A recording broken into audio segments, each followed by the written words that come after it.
Bismillahirrahmanirrahim. Assalamualaikum warahmatullahi wabarakatuh.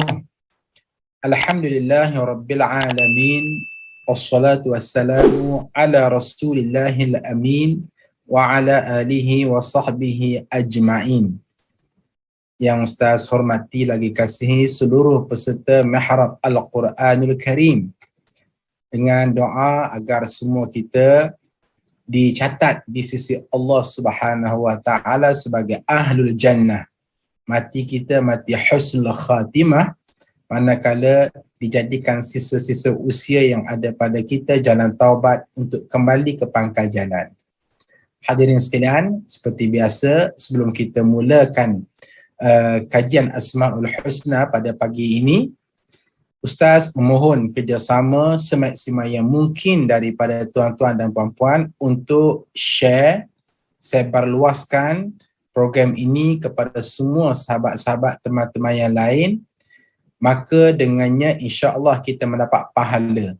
Pahala apa? Pahala kita menyebarkan kebaikan kepada orang lain, dan orang lain yang menyambutnya, yang berubah kerana program ini melalui sebaran yang dibuat oleh tuan-tuan dan puan-puan ke arah yang lebih baik, insya-Allah sama-sama kita mendapat pahala di sisi Allah Azza wa Jalla.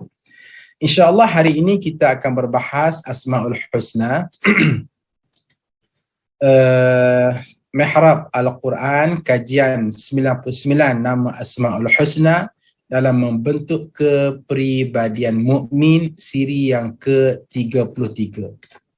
Di mana pada siri yang ke-33 ini kita akan membahaskan Asmaul Husna Allah Subhanahu wa taala yang ke-10.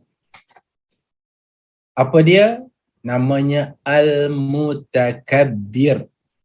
Asmaul Husna Allah Subhanahu wa taala yang bernama Al-Mutakabbir. Kok ditanya, Ustaz, mana bukti bahawa Allah Subhanahu wa taala ini memiliki Asmaul Husna ataupun memiliki sifat Al-Mutakabbir? Maka sebagai nas dan rujukan ataupun dalilnya, tuan-puan boleh rujuk pada surah Al-Hasyr ayat 23 sebagaimana yang ada pada paparan skrin ini. Firman Allah Subhanahu wa taala, A'udzu billahi minasy syaithanir rajim. Huwallahu alladzi la ilaha illa huwal malikul quddusus salamul mu'min al-muhaiminul azizul jabbarul mutakabbir subhanallahi amma yusyrikun. Shadaqallahul azim. Dialah Allah yang tiada Tuhan selain Dia, Raja yang maha suci, yang maha sejahtera, yang mengurniakan keamanan, yang maha memelihara, yang maha perkasa, yang maha kuasa, yang memiliki segala keagungan. Maha suci Allah dari apa yang mereka persekutukan. Surah Al-Hasyr. Hadirin muslimin dan muslimat sekalian, pertama sekali nasihat Ustaz apa dia? Tuan-tuan dan puan-puan, mohon sangat-sangat supaya tuan-tuan dan puan-puan sila hafaz ayat ini. Sila hafaz ayat ini, surah Al-Hasyr ayat 23. Jadikan ia sebagai wirid kita, zikir kita secara berterusan. Kerana apa? Kalau kita mengkaji Al-Quran 30 juzuk, kita tidak akan bertemu kecuali hanya pada ayat ini sahaja Allah Subhanahu wa taala mengumpulkan Asmaul Husna, nama-namanya yang indah sebegitu banyak pada ayat ini dan tidak ada pada ayat-ayat yang lain. Berapa Asmaul Husna Allah? Okey, pertama Allah. Yang kedua Al-Malik. Yang ketiga Al-Quddus. Yang keempat As-Salam. Yang kelima Al-Mu'min. Yang keenam Al-Muhaimin. Yang ketujuh Al-Aziz. Yang ke-8 Al-Jabbar. Yang ke-9 Al-Mutakabbir.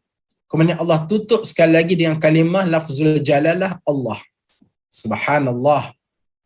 Al-Takabir subhanallah pun adalah sebahagian daripada Asmaul Husna. Maknanya 11 Asmaul Husna terkumpul pada surah Al-Hasyr. Dan tuan-puan harus ingat ya, kita pernah belajar dahulu antara doa yang mudah dimustajabkan oleh Allah Subhanahu wa taala ialah doa yang bersandarkan kepada Asmaul Husna.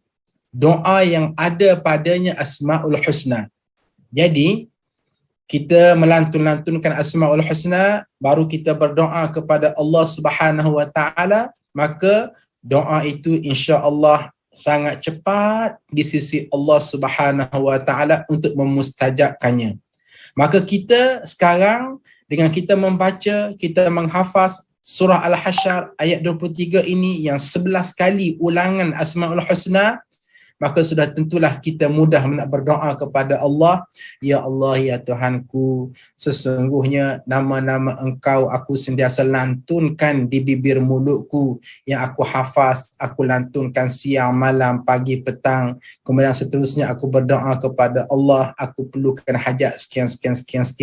Aku ada masalah sekian. Aku minta hajat aku disempurnakan oleh kamu, wahai Allah. Aku minta supaya masalah aku dicabut buang oleh kamu, wahai Allah, dan digantikan dengan solusi yang terbaik dengan berkat Asmaul Husna yang aku baca, yang aku hafaz pada surah Al-Hasyr ayat 23.